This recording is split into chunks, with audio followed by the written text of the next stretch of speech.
Hi, good morning, and welcome back to Create, Share, Inspire podcast. This is episode 730, and we are here live in Southwest Florida in my beautiful tropical backyard. I'm Kristin Omdahl, and if you're joining me live, please say hello. Let me know if you are doing any crafting this weekend. Let me know if you have any questions for me. As you can see, we're in a different spot of my patio and backyard this morning. We're going to try a demo on blocking some items, and it is really hot out here. I didn't realize how hot it was going to be here in the sun. Anyway, not going to be able to wear my sweater. Whew. Boy, that's pretty fast for getting hot already. Anyway, that's the fun of going live. You never know what's going to happen. Hi, Grace and Judy. Lisa, good morning. I can't read the comments there, so I'm going to be reading them here. Hi, Lily. Good morning. Happy Monday, everybody. No, get down. Hi, Lisa, Angela, Rita, Christine. Good morning. Happy Monday, everybody. Hi, Joe. The kitties are very curious about what I'm doing over here. Hi, Cherie, Naomi, Donna. Good morning. They think everything's exciting, though. All right, wait and see. Wait a few seconds. Woo.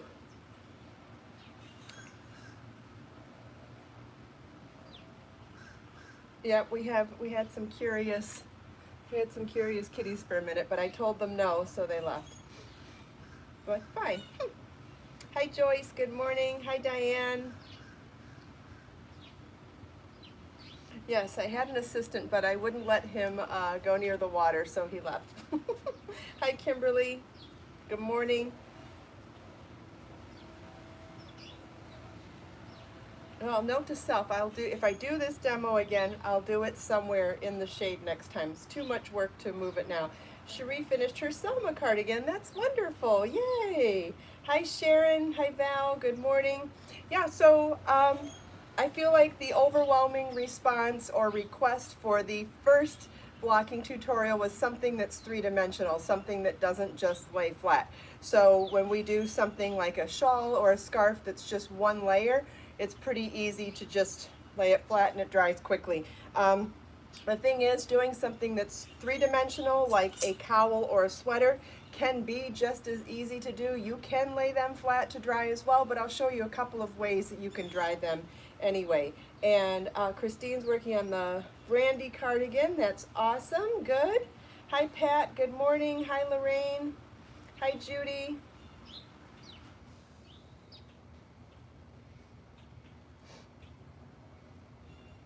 I've been working all weekend, as I normally do, but I've been working on something really exciting that I can't tell you about. Hi, Carmen. So I worked a lot on book 20 this weekend. Let me see, I'm gonna look at, so when I write a book, I start with a spreadsheet with the table of contents, and then I have different columns for different components of the book. So like, I'll give you an example for this book number 20. I have the pattern name, the description of the pattern, what yarn I used, the yarn weight, because I want to balance that out throughout the book. What sizes I've made each item in. Is the sample done yet? Is the pattern written yet? Are the photos done? Are the charts done? Has it been through editing? So each one of those columns gets filled out as I get the patterns done. And then when I've filled out every square along that row for that particular pattern, then I highlight the whole thing in a color. So for this book, I did turquoise, no surprise there. And I'm going to tell you, let's see, so I'm shooting for 24 patterns for this book, and I have 1, 2, 3, 4, 5, 6, 7, 8, 10 patterns that are completely highlighted in turquoise. So that's really exciting. We're getting really close to the halfway point. That's really exciting.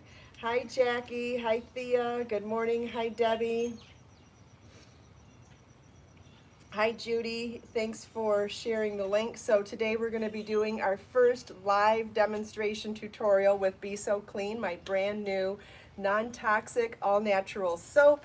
And it comes in 3 different sizes, the 2-ounce bottle, the 8.5-ounce bottle, and the 16.9-ounce bottle. Comes in 7 scents, unscented, plus 6 naturally scented versions, which all are only scented with essential oils. And Judy is posting links to where you can buy all of the bottles. All the scents are available in all 3 sizes now. Hi Kiranjit, good morning. Hi Thea, hi Mariana, good morning. All right, well, welcome back to Create, Share, Inspire podcast, everybody. This is episode 730, and I'm Kristin Omdahl. We're here in my beautiful tropical backyard, and we're in a different spot of my porch this morning because I wanted to use the higher table. Instead of using the top of the fire pit, I felt like water and fire pit didn't seem to make much sense. So we're going to do the tutorial here. I can't see the camera for showing you the table and what I'm doing, so I'm looking at the comments here on my computer. So even though I may look at the computer while I'm replying to you, I'm still seeing everything that you're writing, or trying to. Hi Pamela, hi Nikki, good morning. Hi Sharon. Sharon just finished the Bonita Beach shawl and needs to block it now. That's awesome. I almost brought that one out this morning. All right. So the soap is all natural. When you take a look at the ingredients, there are very few ingredients in it because it is that simply made. It's saponified oils of coconut and, oh my gosh, how do I forget things that quickly? Oh my goodness, this. Anyway, let's get over to, got so much on my mind this morning. I only slept 2 hours last night, which is not great. But it just means that sometimes I can't think straight.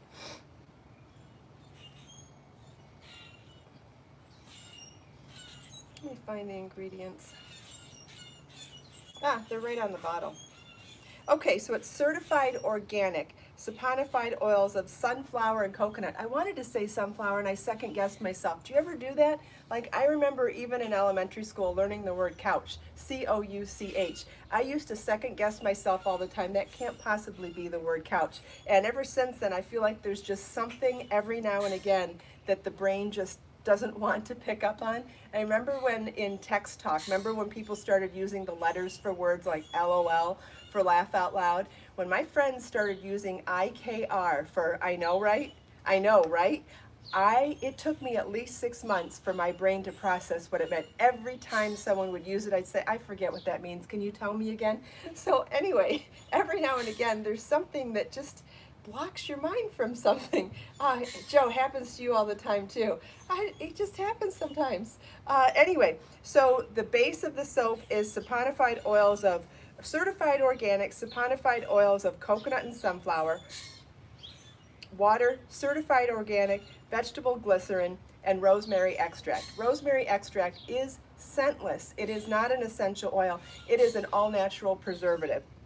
Then, if you're getting unscented, that's all that's in there, just those few ingredients. Then if you're buying any of the scented versions, they have pure essential oils added for fragrance. Absolutely no synthetic fragrance whatsoever. So this is lavender, citrus, sage, and this one we have essential oils of French lavender, lemongrass, sage, and spearmint. Then in citrus infusion, we have essential oils of French lavender, orange, and tangerine. Then in chai spice, we have essential oils of clove bud, cassia, which is like cinnamon, and patchouli. Then that's unscented, that's lavender, citrus, sage. Then in the mint version, it's essential oils of peppermint. Then in lemongrass garden, it's essential oils of bergamot, which is the herb that you'll recognize from Earl Grey tea, lemongrass, lime, patchouli, rosemary, and sage. It is such an intoxicating fragrance. I love that one. And then Plumeria Bouquet, which is definitely inspired by my backyard. This is essential oils of gardenia, plumeria, and white tea. So it has that light floral, light sweet floral of plumeria and gardenia, but that white tea essential oil brings a little bit of earthiness to it, and it balances out the floral and keeps it a little more of a light floral. Hi Carla, good morning. Naomi bought Plumeria Bouquet and Chai Spice and they smell so good. Wonderful, I'm glad you like them. You know, everybody has different tastes in scents for sure. Let's see, and then Judy's been posting a link to the foaming soap dispenser. So we talked about that a few days ago, that you can turn any soap into a foaming soap if you want to, and there are dispensers that you can buy to specifically do it, and it's 5 parts water to 1 part soap. I made one for my bathroom with lemongrass garden, and I made one for my kitchen in lavender citrus sage.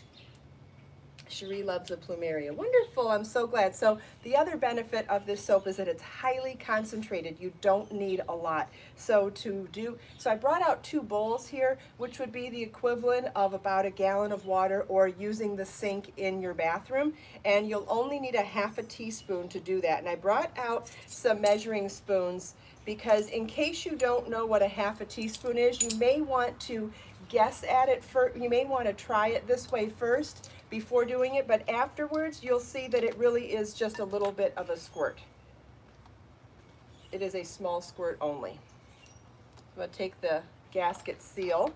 So when you buy the soap, it comes with that seal inside the cap. You'll have to remove the cap, remove the seal, and then after that you have a flip top with a little squirter out there. So we're going to start with see, that's just 1 little squirt, half a teaspoon, and I'm going to mix that through the water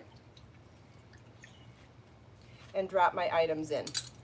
Now when I do something in the sink, I feel like you could probably do 2 or 3 items at a time, or you can do just 1. Depends on you know, what you're comfortable with, but you can do 1 to 3 items depending on how small they are. I'm doing a knit cowl and a very fine weight crochet lace top. This is the Paloma crochet top and the the Nova Knit Mobius cowl. So I'm going to soak both of them in there. Now, these are projects that were already blocked originally, but what I really want to focus on when teaching you how to wash and block things is that it's not just for the first time after you've made something. These are things that we wear on our skin. We have natural oils on our skin. These are things that we wear and live our lives. We're going to get dirt on them. We're going to get pollution from just wherever we live. Might even get food on them. I don't know, anything.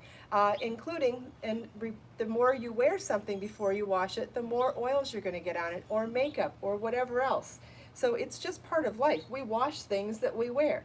And so even though we talk about blocking an awful lot in the beginning of a project, because we're talking about getting that gauge right and knowing how your project is affected by water, to know what your finished gauge ends up being, really important. But what happens is that the reason that's so important is because as you wash it in the future, if you never knew how it was affected by water in the first place, by the time you do wash it when it's dirty, you're going to find out that, oh my gosh, it's not the size I thought it was going to be. So always a good idea to find out how it reacts to water in the beginning. So do that on your swatch. Then when you know how it's affected by water, you know what your gauge is. Then when you make something, as you wash it and wear it over and over again, you will not get any major surprises with the gauge changing, when the size changing. All right, before I move on, I want to see if there's any questions, because I know we're talking about a very big subject today and something that lots of people have questions about, so I'm going to try to go slowly.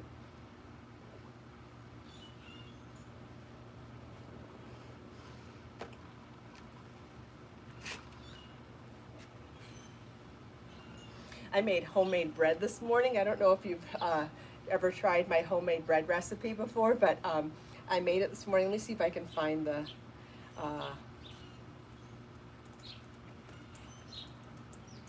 I made the dough last night, let it sit overnight, and then I baked it in the oven this morning and finished it just before going live. And I won't be able to eat it until we're done, and I'm so excited about it. So I just post a link to it here in the live chat. Hi Crafty Gifty, good morning. Hi Donna, good morning. All right, so you would want to let your items sit in the water for 10 minutes, 15 minutes, and the reason what we're trying to accomplish here is we're trying to get the soap and the water to react together to remove the dirt and oils from the fibers. So when you wear something, you get dirt and oils on the fibers, and that's the whole reason for soap in the first place, is to remove the dirt and oils from the fibers. And that's what soap and water do together. Now, If we were just going to take these out and squeeze the water out and dry them, we still have that soap. We still have the soap, we still have the oil, and we still have the dirt all in this bowl. So what I like to do is take the item out and place it in a fresh bowl of water. We'll move this one now. Make room for this. So I'm going to move the soaps over as well. All right, so we'll give them a quick rinse in some clean water. Then squeeze out the excess water. And I'm going to give each one of these their own towel. I might end up moving the computer too, because I really don't want it anywhere near the water. Oh yeah, Becker is so curious about what I'm doing. What am I doing, buddy? Oh, what do you think I'm doing? Okay. All right, so we'll take the top, and what I want to do is get it flat in a towel and then roll up the towel.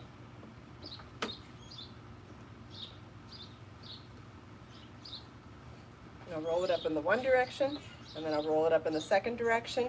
And as long as you're not wringing it, you don't want to wring the garment, because that could compromise your stitches, it could twist them, it could damage things. But what you can do is put as much pressure on it as you want once it's in that towel. So I'll even stand on the towel. And what this does is it helps push the water out of the yarn and into the towel. Water always wants to go to the driest spot. So the garment is the wettest spot, the towel's the driest spot. So as you put pressure on it, you're moving that water to the towel from the garment. And so the more water you can get out of the garment at this point, the quicker it will dry from a damp stage rather than a wet stage. So I'm going to do this again with, I grabbed an extra towel, I'm pretty sure. Okay. Got another towel here too. So this one's damp now. I don't want to use it for my second item, so I'll grab a second towel now for the second item. And this is the knit cowl. I'm going to squeeze out as much water as I can, not wringing it.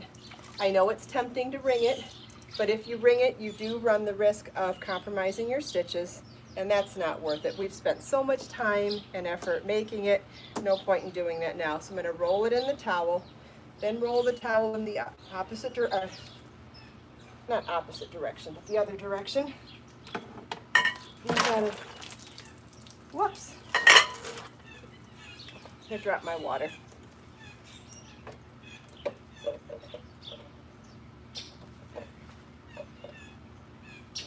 Okay, so now roll this in the other direction. Then I'm going to set it on the floor and step on this one too.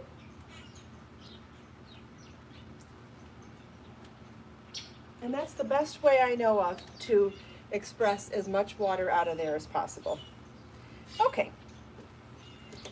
So now, if you had an extra, so I wouldn't use these towels for blocking the item flat on a table. I would use another fresh towel because these are damp now. Anything with extra moisture is just going to make the item take that much longer to dry. So let me show you what I would do, and I'll show you, I even brought out a piece that I dried like this. This is the upcoming pattern, the Vega cowl. Not the Vega. I just showed you the Vega. No, I just showed you the Nova. This is the Vega. This is the Crochet Broomstick Mobius cowl that we'll be releasing this week. I have the video done, needs editing, have the pattern edited, just needs photos, and so we're about a couple days away from releasing. This is a one ball project in Be So Toasty yarn. And as you can, I'm lifting it up so you can see it, but after I washed this one a couple days ago, I laid it flat to dry, and you can see how beautiful it turned out. So I'm going to use that towel now to dry this Mobius cowl, which is the Vega knit one. This pattern is already available now. So what I'm going to do is, if you have the pattern handy, you would want to take a look at the pattern and make sure that you're reaching the similar gauge So you want to shape it. So blocking really means shaping something into the shape it's supposed to be before it dries. So look at, if I just pulled it out, it could be like that and dry. It's going to take forever. So you want to try to make it as flat as possible and shape it to whatever finish measurements it was supposed to be. Okay? And this is the same for sweaters. So if you were going to do a sweater this way, you absolutely could. You could take this sweater and you could shape it, like, for example, one of my sleeves looks like it's inside out, so you want to make sure you do that properly. And you could, both sleeves are inside out. That would be the first thing I would take a look at. And then you could pay attention to your finished measurements, and you could lay this one flat to dry like this as well. So anytime you're putting something that's 2 layers, leaving it flat to dry, you want to do anything in your power to bring more circulating air to it. So whether you turn on a ceiling fan, brought out an oscillating floor fan, you want to do anything you can to keep that air circulating. The more the air circulates, the faster something will dry. If you live in a dry climate, it might be good to set it outside. Unless it's dusty in your area, then you're just going to make it dirty all over again. So if you happen to have a dress form like I do, I like using a dress form for blocking a garment, especially a lightweight one like this, where it's already lightweight. It's done in Be So Fine yarn, which is #1 fingering weight bamboo yarn. Now this one goes off the shoulder a little bit, so I'm going to grab some pins. Not only does it go off the shoulder, but I'm a little bit bigger than the dress form anyway, so it's going to be a little big on the dress form. So I'm just going to pin the shoulders a little bit so that it stays up. Like that. Okay. And you can see that the dress form really helps to block it to the shape it's supposed to be. So whether you lay that one flat to dry, if you laid it flat, you would want to manipulate all the edges like I did on the Mobius so that it would have the right shape. But when you put it on the mannequin or dress form, you'll see that it kind of does that already naturally on its own. Thank you, Judy. Judy just found one of the dress forms in my Amazon shop and posted a link to it. Hi, Kiki. Kiki's in Japan, and it's midnight for you. Thanks for joining. Oh boy, we've got some birds out there. Hi, Becker. Becker's watching me from behind the counter now. Behind the camera. Hi, Becker. I don't know if he's watching me or the birds. Okay, so that was a lot of demoing. So let me stop for a minute now and see if there's been any questions. Hi, Sherry. Hi, Kiki.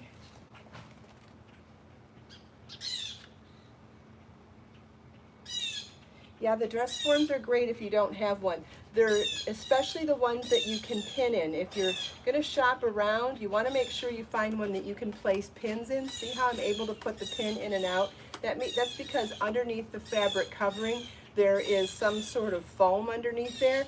There are other kinds of dress forms as well. They're more mannequin style where they may even have a cloth covering, but they're not pinnable. So if the one that I have shared in my Amazon shop is pinnable, and I find that that's way more important to me as a designer, because not only am I using this to allow things to block like this, but I use it for draping on, and when you're draping stuff on there, it's really important to be able to pin into there.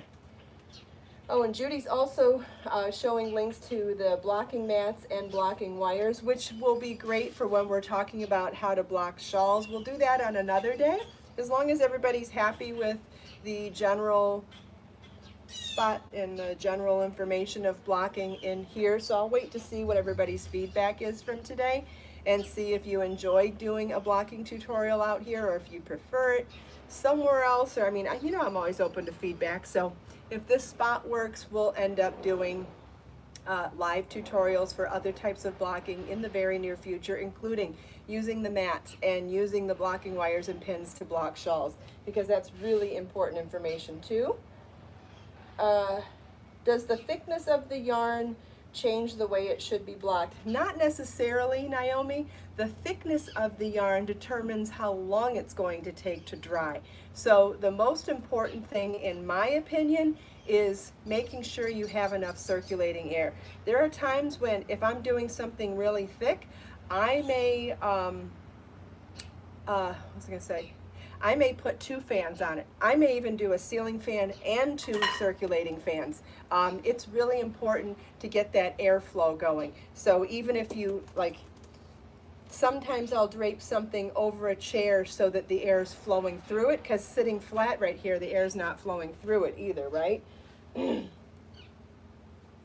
Yeah, I actually don't recommend blocking outside. Grace said she has too many birds in her backyard. I have found that we all have more dust than we realize, and the best way to find out is put something wet outside. Now, I realize that when I was a kid, and I'm sure a lot of you have memories of it too, of somebody hanging clothes out to dry outside back in the day.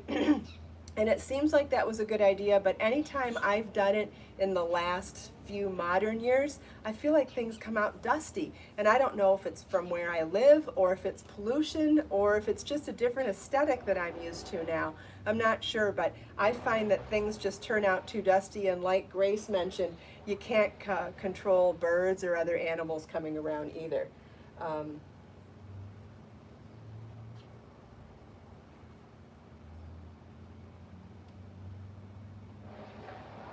Okay.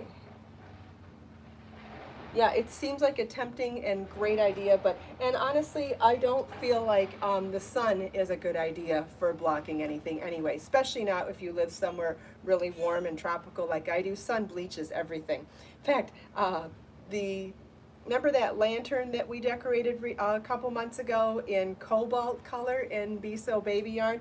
Let me show you how bleached out that one is. And that's just because it's been sitting out here. If you recall, this was cobalt, that super, super neon bright blue color.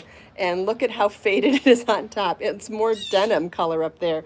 It's a little closer to cobalt on the bottom. I never did finish this. We did this live on camera one day, and then I never did trim all the pieces. But you can see it's gotten more sun up here than down there, and it's just bleached the heck out of it. These were the original tassels that I made, and these were bright, bright, bright colors when I first did it. This was like passionate plum, bright, bright violet, and look at how faded those are too. So that's just one extreme example, but in general, that's one extreme example of sun bleaching, but sun bleaching is really a thing, and the more time you leave something outside, the more likely it is to bleach out like that. Okay, I see a lot of you agreeing that indoors is better. Yes, absolutely.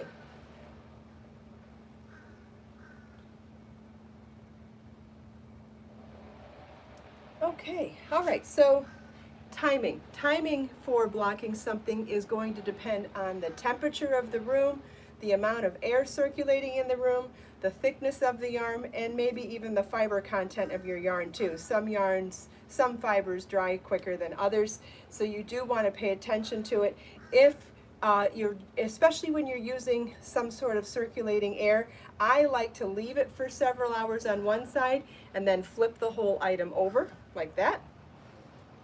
That's a great way to get that air circulating on all the sides, because when something's something's three-dimensional like this, especially with a Mobius, not only do we have the 2 layers of fabric, but in the twist we have more like 3 layers of fabric. So you can see that that spot's going to take longer to dry than, say, these spots here. And even with the top, if you don't think your fans are circulating enough, turn it around so that it's circulating on both sides. And as long as you're paying attention to all these things, it's going to go quickly, right? And it's also hands-off stuff. So you set it, you go do something else, and you come back and check on it. But the more time you take to set up those finished measurements before you let something dry, the more likely it is to be beautiful and have all the expectations that you had for it in the first place. And washing something with all-natural soap is the best way to take care of your fibers. There's no high heat going on here. We're not throwing in the dryer. We're not agitating in the washing machine. We're using the most natural, non-toxic, safe certified organic soap to just remove the dirt and oils from our fibers and then leaving them alone to just dry from the water afterwards. About as low impact as you can possibly put on your fiber, which is what's going to give you the longest lifespan for all of that hard work and all of that love you put into your pieces, to be able to enjoy it for the rest of your lifetime. This is the way to do it, by taking your time and doing it right with the right products.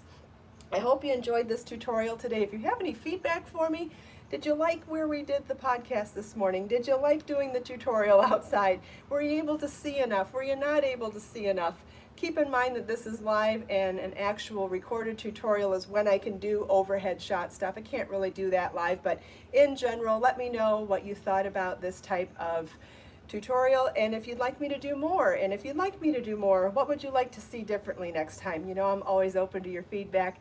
Thank you so much for taking time out of your busy day to spend a few minutes here with me and the kitties and the birds.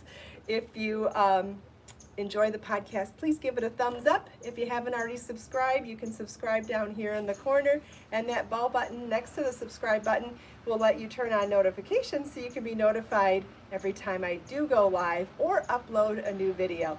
Let us make time to create, share, and inspire today and every day. Have a wonderful day, everybody.